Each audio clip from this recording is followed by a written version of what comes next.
මේ වීඩියෝ එකෙන් ඔයාලට මේ වාහනවල වින්ඩෝස් වල ෆොග් බැඳෙන්නේ කොහොමද? ෆොග් කියන්නේ මොකක්ද? ෆොග් බැඳෙන එක නවත්තන්න නම් මොනවද කරන්න ඕන කියන එක පැහැදිලිව ඉගෙන ගන්න පුළුවන් වෙයි. ඉතින් ආයිබෝන් කියලා පිළිගන්නවා.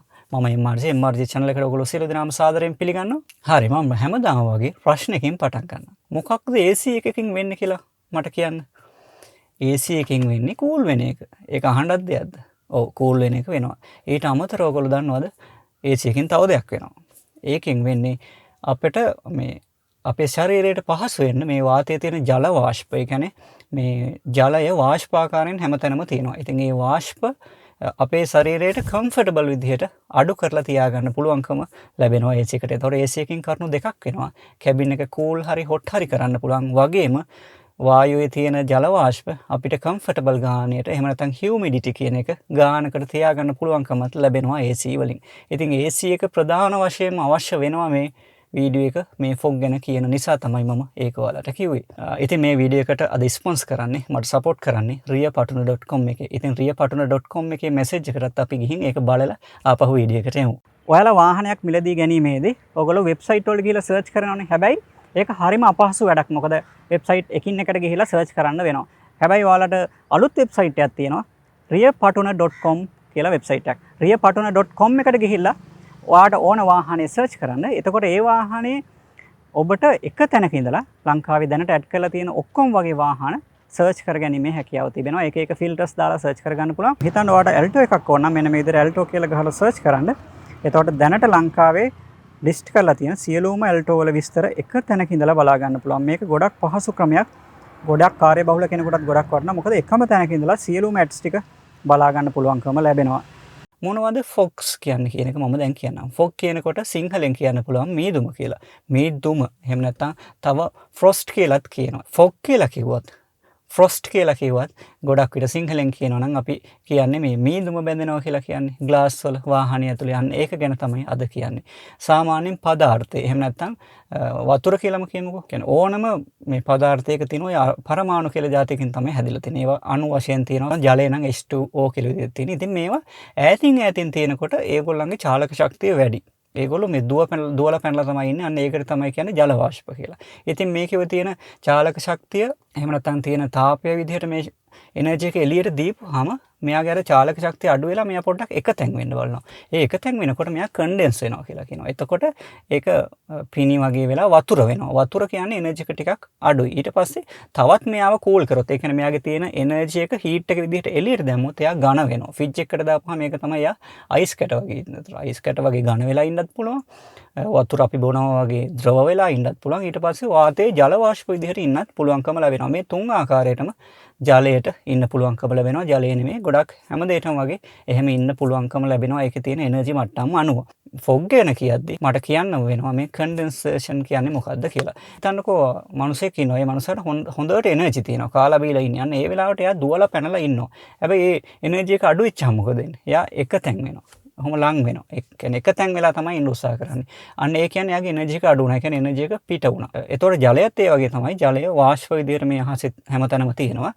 මේ අණු වල චාලක ශක්තිය වැඩි හින්දා දඟල ඉන්නේ. හැබැයි මෙයාව කූල් කරවුවොත් අපි කූල් කරනවා කියලා අදහස් කරන්නේ තියෙන එනර්ජි එක තාපය විදිහට එළියට දුන්නොත් එහෙම වෙන්නේ මෙයා කන්ඩෙන්ස් වෙන්න බලනවා. ඔන්න ඔය කන්ඩෙන්ස් වෙනකොට ඒ කියන්නේ ද්‍රව ඒ කියන්නේ ජලය ද්‍රව තත්වයට පත් වෙන්න බලනවා. ඒ ද්‍රව වෙන අවස්ථාවක් තමයි ඔය ෆොග් එක කියලා කියන්නේ. ෆ්‍රොස්ට් එක කියලා කියන්නේ. ඊට පස්සේ ඔක තවත් ද්‍රව වෙච්චහම තමයි පිනි වෙන්නේ. එතකොට ඔයාලට මතක ඇති උදේම ඔයාලා නැගිටලා වාහනේ වින්ස්ක්‍රීන් එක බලන්න ජල වාෂ්ප බැඳිලා තියෙනවා. ඒ බැඳිලා තියෙන්නේ මොකද වාතයේ උෂ්ණත්වය ගොඩක් අඩුයි උදේට. එතකොට හැබැයි මේ වාතයේ තියෙනවනේ ජල වාෂ්ප. ජල වාෂ්ප වල එනර්ජි උරාගෙන එහෙම නැත්නම් දල වශයෙන් කියනවා නම් අපි කියමු කූල් වෙනවා කියලා. කූල් වෙනවා.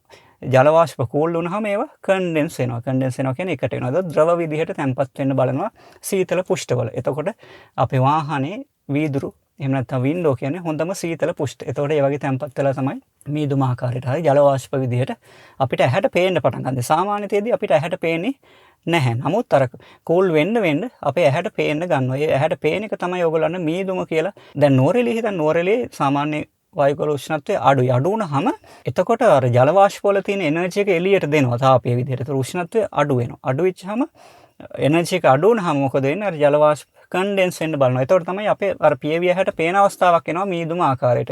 ඔය මීදුම වැහිලා තියෙන්නේ අන්න ඒ නිසා තමයි. ඒක තමයි ඔය ෆොග් එක කියලා කියන්නේ. ඒතකොට ඔයගොල්ලන්ට තේරෙන්නේ නැති මේක රඳාපවතින්නේ මේ එනර්ජි ලෙවල් වල. මේ ස්වභාව ධර්මයේ නීතියක් තියෙනවා. හැම වෙලේම එනර්ජි එක සන්තුලිත වෙන්න උත්සාහ කරනවා. ඒක වැඩි තැනකින් අඩු තැනකට යනවා. ඒ වගේම තර්මෝඩයිනමික්ස් වල නියමයක් තියෙනවා. උෂ්ණත්වය වැඩි තැනක ඉඳලා අඩු තැනකට අනිවාර්යයෙන්ම ගලනවා කියලා. ඔන්න ඔය නියම දෙක යොදාගෙන තමයි මේ සිද්ධිය සිදු වෙන්නේ. ඔයාලා හොඳටම දන්නවා මේ channel එකේ ගොඩක් මිනිස්සුන්ගේ safety එක ගැන හිතනවා. ඉතින් මේ වීඩියෝ එකනොත් ඔබට clear දසුණක් එහෙම නැත්නම් හොඳ clear විදිහට එළිය බලන්න පුළුවන්කම ඔබගේ වාහනේ drive කරද්දී safety එකට අනිවාර්යයෙන්ම වැදගත් වෙනවා. ඒ නිසා තමයි මම මේ වීඩියෝ එක කරන්න හිතුවේ. ඔබට clear දසුණක් සහිතව වාහනේ drive කරන්න පුළුවන්කම ලැබෙනවා මේ වගේ වීඩියෝ බලපුවාම දැනුම ගත්තාම. ඉතින් මම ඉල්ලා සිටිනවා පුළුවන්කමක් තියෙනවා නම් ඔයාලත් මේ වීඩියෝ එක ටිකක් දුර බලන්න like comment share කරන්න. එතකොටත් මේ වීඩියෝ එක reach වෙයි කියලා මම හිතනවා. ඒක මම කරන්න අකමැති ඉල්ලීමක් නමුත් කරන්න සිදු වෙන ඉල්ලීමක්. එතකොට ඔයාලට තේරෙනවා ඇති මේකේ මේ උෂ්ණත්ව වෙනසක් සිදු වෙන නිසා තමයි මේ සිද්ධිය මේ සිද්ධාන්තයේ සිදු වෙන්නේ. ඒ කියන්නේ එක්ක කැබින් එක ඇතුලේ උෂ්ණත්වය වැඩි, එළියේ අඩුයි. එහෙම නැත්නම් එළියේ වැඩි, ඇතුලේ අඩුයි. ඔන්න ඔය උෂ්ණත්ව වෙනසක් සිදු වෙන නිසා තමයි මේ අර එනර්ජි ට්‍රාන්ස්ෆර් වෙන්න බලලා මේ වාතයේ තියෙන ජල වාෂ්ප කන්ඩෙන්ස් එහෙම නැත්නම් ඝනීභවනය වෙලා ඔය බැඳෙන්න පටන් ගන්නෙ. එතකොට මේක අවස්ථා දෙකකදී වෙන්න පුළුවන්. ඒ කියන්නේ එළියේ උෂ්ණත්වය වැඩි, ඇතුලේ අඩුයි. ඊට පස්සේ තව එකක් වෙන්න පුළුවන් ඇතුලේ වැඩි, එළියේ අඩුයි. මේ අවස්ථා දෙකදීම සිදු වෙන්නේ මොකද්ද කියලා මම කියන්නම්. හිතන්න ඔන්න උදේම. උදේ බලපහම ඔයගොල්ලෝ දැකලා තියෙයි ජල වාෂ්ප වීදුරු වල බැඳිලා තියෙනවා. ඒ බැඳිලා තියෙන්නේ මොකද? ඒ කියන්නේ කැබින් එක ඇතුලේ සීතලයි, එළියේ රස්නේ. එතකොට වෙන්නේ එළියේ උෂ්ණත්වය වැඩි නිසා අඩු පැත්තට. එහෙම නැත්නම් වින්ඩ් ස්ක්‍රීන් එකම හිතලා හිතන්න වින්ඩ් ස්ක්‍රීන් එකට තාපය ගලාගෙන එනවා. ගලාගෙන එනවා කියන්නේ අර ජල වාෂ්ප වල තියෙන එනර්ජි එක අඩු වෙනවා. ඒ කියන්නේ කූල් වෙනවා ජල වාෂ්ප. ජල වාෂ්ප කූල් වෙනවා කියන්නේ ඒවා වින්ඩ් ස්ක්‍රීන් එකේ බැඳෙනවා එළිය පැත්තෙන්. ඊළඟ අවස්ථාව තමයි එළියේ සීතලයි ඇතුළේ රස්නේ. නුවරඑළිය හිතන්නකෝ නුවරඑළිය වුණ උෂ්ණත්වය අපි නම් 15ට වගේ අඩු වුණා කියලා අපිට ඒ ගන්න ඉන්න අමාරු හින්දා අපි මේක හීටර් එක දාලා අපි නිකන් 22 25ට වගේ උෂ්ණත්වය වැඩි කරගන්නවා. එතකොට මොකද වෙන්නේ? එතකොට වෙන්නේ එළියේ උෂ්ණත්වය අඩුයි ඇතුළේ වැඩි. එතකොට ඒ ජල වාෂ්ප තියෙන කැබින් එක ඇතුළෙත් තියෙනවනේ ජල වාෂ්ප. අන්න ඒ ජල වාෂ්ප බැඳෙනවා ඇතුල් පැත්තේ වීදුරුවේ ඇතුල් පැත්තේ බැඳෙන්න පටන් ගන්නවා. ඒතකොට ඕගොල්ලන්ට පේනවා ඇති ජල වාෂ්ප එළිය පැත්තෙත් බැඳෙනවා. වීදුරු ඇතුල් පැත්තෙත් බැඳෙනවා. මේ අවස්ථා දෙකම එතකොට අපි තේරුම් ගන්න ඕන මොකද්ද වෙන්නේ කියලා. ඇතුල් පැත්තේ බැඳෙන්නේ කැබින් එක ඇතුලේ තියෙන ජල වාෂ්ප නිසා. එළිය පැත්තෙන් බැඳෙන්නේ වායුගෝලයේ තියෙන ජල වාෂ්ප නිසා. ওই දෙකම එතකොට අපිට හීට් එක බැලන්ස් කරගන්න පුළුවන් නම් නැති කරගන්න පුළුවන්. මම මේ කියපු දේ පොඩ්ඩක් තව පැහැදිලි කරලා දෙන්නම් රූපයක් ඇඳලා. ඔයාලා හිතන්න මේක ඔයාලගේ කාර් එක කියලා. ඔන්නෝම කාර් එක තියෙනවා. මෙහෙම තියෙද්දි දැන් උෂ්ණත්වය මෙහි වැඩි නම් මෙතන උෂ්ණත්වය වැඩි කියලා හිතමුකෝ. එතකොට ඇතුලේ උෂ්ණත්වය අඩුයි. එතකොට හැම වෙලේම උත්සාහ කරනවා මේ ඇතුලේ මෙහෙම දැන් එළියේ ජල වාෂ්පවම තියෙනවා. අපිට හැට පේන්නේ නැහැ. මේ ඇතුලේ ජල වාෂ්ප තියෙනවා. එතකොට මෙයාගේ උෂ්ණත්වය වැඩි හින්දා මෙයා හැම වෙලේම දැන් මෙන්න මෙතන තියෙන වින්ඩ් ස්ක්‍රීන් එකේ උෂ්ණත්වය අඩුයි. එතකොට මේකෙන් තාපය මෙන්න මෙහෙම උරා ගන්නවා සීතල පැත්තට. එතකොට මේ හරිය තියෙන ජල වාෂ්ප ඝනීභවනය වෙලා මෙන්න මෙහෙම පිට පැත්තේ තැම්පත් වෙනවා. එතකොට ඒක එළියේ තැම්පත් වීම ඇතුලේ තැම්පත් වෙනවා කියලා කියන්නේ අපි හිතමු දැන් තව එකක් හිතුවොත් එහෙම මෙතන උෂ්ණත්වය වැඩි එළියේ උෂ්ණත්වය අඩුයි.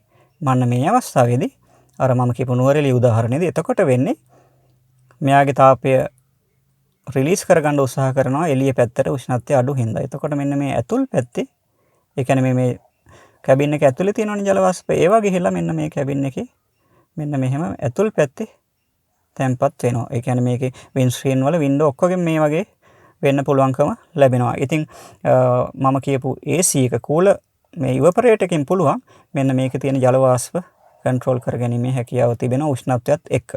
හරි. දැන් ඔයාලා දන්නවා මේ ෆොග් එක මොකද්ද? මේ ෆොග් එක බැඳෙන්නේ කොහොමද කියලා. දැන් මම ඔයාලට කියලා දෙන්නම් වාහනයක් ඇතුලේ ඉඳිද්දී අපි මොනවද මේකට කරන්න පුළුවන් කියලා. ඔයාලට තේරුණානේ උෂ්ණත්වයේ මතනේ මේක රඳාපවතින්නේ ගොඩක්ම ජල වාෂ්ප බැඳෙන නොබැඳෙන එක උෂ්ණත්වයේ මත රඳාපවතිනවා. ඔයාලා කොහොමද ගෙදර රෙදි හොදපුවම වේලගන්නේ? එහෙම නැත්නම් ඔයගොල්ලෝ නාලා ඔයාගේ ඔළුව වේල ගන්නවා නම් ඒක කරන්නේ කොහොමද බලන්න. ඒක අවස්ථා දෙකකට ඔයාලට කරන්න පුළුවන්. එකක් තමයි අපි අවුවේ දාපුවාම වේලෙනවා රෙදි ටික. ඊට අමතරව ඔයාලට තේරෙනව නේද? හුළඟ වැඩි වුණොත් ඉක්මනට වේලෙනවා කියලා.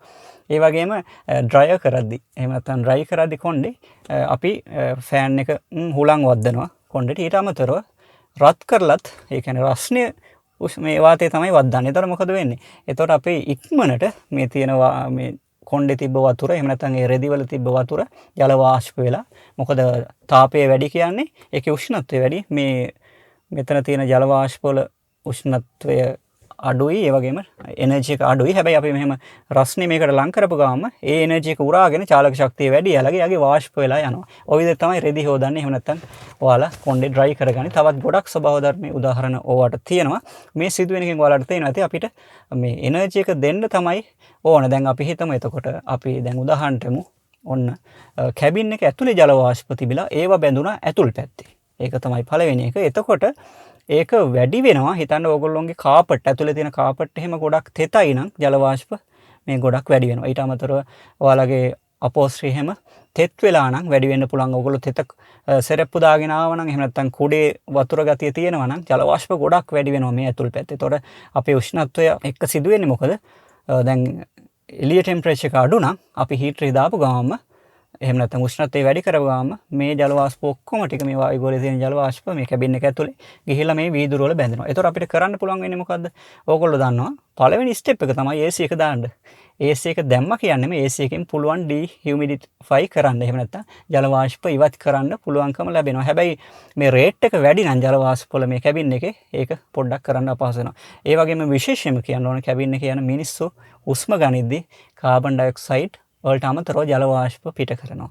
මේ පෙනහැලුව ඇතුලේ හරි වෝම් කියන්නේ රස්නේ. රස්නේ කියන්නේ ඒගොල්ලන්ගේ මේ ඇතුලේ ඉන්නකොට මේ ජල වාෂ්ප වල එනර්ජි එක වැඩි. ඒගොල්ලෝ නටාගෙන ඉන්නේ. කියන්නේ ෆ්‍රීලි යනවා චාලක ශක්තිය වැඩි හින්දා. හැබැයි එළියට ආපු ගාම එළිය කූල්නේ. මේ අපේ ඇතුලට වඩා කූල් වෙච්ච ගමම මොකද වෙන්නේ? ඒගොල්ලෝ ඝනීභවණය වෙන්න පටන් ගන්නවා. ඒක තමයි ඕගොල්ලෝ වීදුරුවක් ඉස්සරහට ගිහිල්ලා පොඩ ගාලා පිම්බොත් එහෙම අර මේ ජල වාෂ්ප පටලයක් බැඳෙනවා පේනවා. ඔය සිද්ධිය තමයි ඔය සිදු වෙන්නේ. ඉතින් අපිට පුළුවන් නම් AC එක දාන්න ඒකෙන් ජල වාෂ්ප සෑහෙන ප්‍රමාණයක් අඩු කරගන්න පුළුවන්. හැබැයි එහෙම නොවුනොත් ඊළඟට ඔයාලට කරන්න පුළුවන් වෙන්නේ ජල වාෂ්ප ඉවත් කරපු hot air අපිට වින් ස්ක්‍රීන් එකට හරි පිටිපස්සට හරි වීදුරු වලට දෙන්න පුළුවන් නම් එහෙම නැත්නම් මේ පද්ධතිය තියෙන ජල වාෂ්ප අඩු කරලා රත් කරන්න නම් අපි දාන්න ඕන මොකද්ද? එතකොට අපිට උෂ්ණත්වය ටිකක් වැඩි කරගන්න වෙනවා. බ්ලෝවර් එක ටිකක් වැඩි කරගන්න වෙනවා. ඔය අවස්ථා දෙක කරලා ඊට අමතරව අපිට පුළුවන්කම ලැබෙනවා අපේ තියෙන ඩීෆොගර් එකෙන් එහෙම නැත්නම් ජල වාෂ්ප ඉවත් කරන බටන් එක ප්‍රෙස් කරන්න. ඒක ප්‍රෙස් කරපු ගමන්ම වින්ඩෝ එක රත් වෙන්න පටන් ගන්නවා. ඒ වගේම අර hot air අර කොණ්ඩේ වේලන්න වෙන සිද්ධිය, රෙදි හොදන්න වෙන සිද්ධිය වෙනවා. එතකොට අර ඇතුල් පැත්තේ බැඳිච්ච ජල වාෂ්ප ආපහු මේ ඝනීභවණය වෙලා එහෙම නැත්නම් ජල වාෂ්ප මේ කියන්නේ ද්‍රව තත්ත්වයට පත් වෙමින් පවතින ඒවා ආපහු වාෂ්ප වෙනවා. වාෂ්ප වෙලා ආපහු මේ කැබින් එක පුරා යනවා. හැබැයි එතකොට ඉවපොරේටර් කොයිල් එකෙන් මොකද කරන්නේ? ජල වාෂ්ප උරාගෙන මේ පද්ධතිය හොඳට ක්ලීන් කරලා දෙනවා. එහෙම තමයි ඇතුල් පැත්තේ බැඳුනොත් කරන්නේ. එතකොට එළිය පැත්තේ බැඳුනොත් කරන්න වෙන්නේ මොකද්ද? සමානයි. ඒකත් ඒ විදිහම තමයි කරගන්න වෙන්නේ. මොකද දැන් එළිය පැත්තේනේ බැඳලා තියෙන අපිට පුළුවන් වයිප් එක ඔන් කරලා පිහලා දාන්න. හැබැයි වයිප් එක ඔන් කරාට ඒක ආපහු එනවා. මොකද වාතයේ එළියේ තියෙන ජල වාෂ්ප අපිට කන්ට්‍රෝල් කරගන්න බෑනේ. ඒතකොට අපිට පුළුවන් වින්ඩෝ එක හීට් කරන්න hot air යවලා අර විදිහටම ටෙම්පරේචර් එක ටිකක් වැඩි කරලා බ්ලෝවර් ෆෑන් එක ටිකක් වැඩි කරලා අපි වින් ස්ක්‍රීන් එකට දෙනවා. පිටිපස්සට ඉස්සරහට එහෙම නැත්නම් පැති කණ්ණාඩි වලට දෙන්න පුළුවන්. එතකොට නැති කරගන්න පුළුවන්. මේ අවස්ථා දෙකේදීම ඔයාලට මතකද මම වීඩියෝ එකක් කරා රීසර්කියුලේෂන් මෝඩ් එක. එහෙම නැත්නම් අපිට ෆ්‍රෙෂ් එයා එළියෙන් ගන්නත් පුළුවන්. මේක ඇතුලේ තියෙන එයා සර්කියුලේට් කරන්නත් පුළුවන්. ඒ වීඩියෝ එක බලන්න. ඒ වීඩියෝ එකේ විදිහට මතක් කරගන්න මේ වෙලාවට අපිට පුළුවන් නම් එළියෙන් එයා ගන්න අපිට ඉක්මනට මේ ටෙම්පරේචර් බැලන්ස් එක හදලා දෙන්න පුළුවන්. ඒතකොට ඉක්මනට මේ ජල වාෂ්ප ඉවත් කිරීමේ හැකියාව තියෙනවා. ඒ හින්දා ඒ වෙලාවට ෆ්‍රෙෂ් එයා එහෙම නැත්නම් එළියෙන් එයා ගන්න උත්සාහ කරන්න ටික වෙලාවකට හරි. ඒට අමතරව ඕගොල්ලන්ට පුළුවන් නම් වින්ඩෝ එක චොඩ්ඩක් පාච් කරලා තියන්න. මේ අවස්ථාවේදීත් ඔයාලට පුළුවන්කම ලැබෙනවා ඉක්මනට ඒ තාප වෙනස එහෙම නැත්නම් ටෙම්පරේචර් වෙනස එක හදලා ජල වාෂ්ප බැඳෙන එක නවත්තන්න. ඒතකොට ඔයාලට පේන ඇති AC එක තියෙනවා කියන්නෙම ඔයාලට ලොකු chance එකක් තියෙනවා මේක නොවින. මේකෙදි ඒතකොට ඔයගොල්ලන්ට සමරි කරලා මට කියන්න පුළුවන් මේ වගේ වෙන අවස්ථාවල ඔයගොල්ලෝ AC එක ඔන් කරන්න. AC එක ඕෆ් කරන්න එපා. ඕෆ් කරොත් මේක ෆොග් බැඳෙන එක ගොඩක් වැඩි වෙනවා. AC එක ඔන් කරන්න, ඊට පස්සේ බ්ලෝ ෆෑන් එක වැඩි කරන්න, ඊට පස්සේ ටෙම්පරේචර් එක ටිකක් වැඩි කරන්න, පුළුවන් තරම් සර්කියුලේෂන් මෝඩ් එක ඉවත් කරලා එළියෙන් හුලං ගන්න උත්සාහ කරන්න. ඒ වගේම පුළුවන් නම් වින්ඩෝ එක පොඩ්ඩක් පාච් කරලා උෂ්ණත්ව සමබර වෙන්න උදව් කරගන්න. මෙන්න මේ ටික කරපුවාම අනිවාර්යයෙන්ම මේ වැඩේ කරගන්න පුළුවන්කම ලැබෙනවා. ඒ කියන්නේ ඩිෆොග් කරගන්න පුළුවන්කම ලැබෙනවා. එළියෙන් බැඳුනත් ඇතුලෙන් බැඳුනත්. ඔයාලට මම පොඩ්ඩක් ඒක කන්ට්‍රෝල් වලින්ම පෙන්නන්නම්. මේ මැනුවල් AC එකක් ගත්තත් ඔටෝ AC එකක් ගත්තත් ගොඩක් දුරට සමානයි. මේක ඔටෝ AC එකක් තියෙන. මැනුවල් AC එකේ තියෙන මේ බ්ලෝ ෆෑන් එකේ කන්ට්‍රෝල් ටික නොබ් එකකින් තියෙනවා. ඊට පස්සේ මෙන්න මෙතන ටෙම්පරේචර් එක කන්ට්‍රෝල් ටික නොබ් එකකින් තියෙනවා. ඊට පස්සේ මේ මෝඩ් ටික තියෙනවා නොබ් එකකින්. ඉතින් ඒක තමයි වෙනස් වෙන්නේ. ඉතින් ඔයාලා කරන්න ඕන AC එකේ ෆොග් එක බැඳුනොත් ඔයාලට පළවෙනිට කරන්න පුළුවන් බ්ලෝ එක ඔන් කරලා එහෙම නැත්නම් AC එක අනිවාර්යයෙන්ම ඔයාලා ඔන් කරන්න ඕන. AC එක ඔන් කරලා ඊට පස්සේ ඔයාලට කරන්න පුළුවන්කම ලැබෙන්නේ මෙන්න මේ විදිහට බ්ලෝ එක වැඩි කරන්න. නොබ් එක කියනම කරකවලා වැඩි කරගන්න පුළුවන්. ඊට අමතරව ඔයාලට මෙන්න මේ ටෙම්පරේචර් එක පොඩ්ඩක් වැඩි කරගන්න පුළුවන්. ඒ අතරතුර මතක් කරලා මෙන්න මේ defogger switch එක මේක පාවිච්චි කරලා මේක දාන්න. මේක දාපුවම වෙන්නේ ඉස්සරහා තියෙන වින් ස්ක්‍රීන් එකේ අට hot dry එයා කියලා කියන්නේ මම කිව්වේ ජල වාෂ්ප අඩු එයා යන්න උදව් කරනවා. එතකොට මෙන්න මේක ප්‍රෙස් කරපුවාම මෙන්න මෙතනින් වලට වෙනද මේ යා වෙන් ස්ක්‍රීන් මෙන්න මේ වගේ hot dry එයා එවනවා. එහෙම එවපුවාම ඉක්මනට මේ තියෙන ජල වාෂ්ප මෙන්න මේක බැඳලා තියෙනවා නම් ඉවත් කරන්න ඒක උදව් වෙනවා. ඊට අමතරව ඔයාලගේ rear defog එකක් තියෙනවනම් මෙන්න මේක ප්‍රෙස් කරා නම් ඒ rear defog එක මේකෙදි වෙන්නේ මේක ඇත්තටම heat coil තියෙනවා. ඕගොල්ලන්ට බලා ගන්න පුළුවන් වීදුර වල තියෙනවා. අන්න ඒ coil රත් කරලා තමයි අර මේ තාපේ මම කිය එනර්ජි එක වැඩි කරලා ඒ එනර්ජි එක ජල වාෂ්ප වලට උරා ගන්න දීලා තමයි වාෂ්ප කරලා එළියට යවන්නේ. එහෙම නැත්නම් ඇතුළට ඇවිල්ලා ඉවපොරේටර් එකෙන් එතන උරාගන්නේ. මේකත් අපිට පාවිච්චි කරන්න පුළුවන්. ඊට අමතරව මෙන්න මේ විදිහට fresh air mode එකට දාන්න. මේක on කරොත් දැන් තියෙන circulation mode එක මේක නෙවෙයි. මෙන්න මේ විදිහට එළියෙන් හුලං ගන්න එකට දාලා තියාගන්න defog කරගන්න ඕන වුණාම මේක ඉතින් manual උනත් ඔටෝ උනත් එතකොට ඔයාලට හොඳ ID එකක් ගන්න පුළුවන් වෙන්න ඇති. මෙන්න මේ විදිහට තමයි එතකොට ඒ control එක කරගන්න ඕන. මතක් කරලා AC එක on කරලා තියන්න ඕන මේ හැම අවස්ථාවෙම. ඔයගලන්ට පේනවා මේ nano E කියලා තියෙන මම මේකටත් වීඩියෝ එකක් කරලා තිනවා.